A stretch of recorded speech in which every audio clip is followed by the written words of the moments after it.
আপনি অলস না, আপনি অযোগ্য না, আপনি অধৈর্যও না। আপনি কেন এগুলোর সম্মুখীন হন জানেন? কারণ আপনার ফোকাস ঠিক নেই।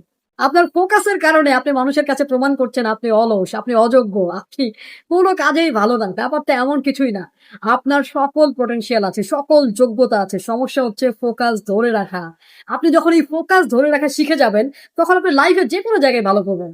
কারণ where you focus expand, where focus flows, attention shows, result shows.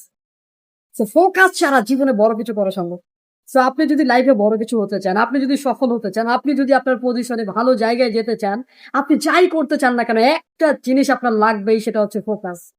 Without focus আপনি জীবনে বড় কিছু করতেই পারবেন না। পৃথিবীতে যারা বড়, বড় ব্যক্তিত্ব আছে তারা সবাই ফোকাস করেছে। সো ফোকাস করুন লাইফে সফল হন। মনে রাখবেন আপনার ফোকাসই আপনাকে এগিয়ে দেয়। ফোকাস ছাড়া আপনি শুধু পিছিয়ে যাবেন। Thank you.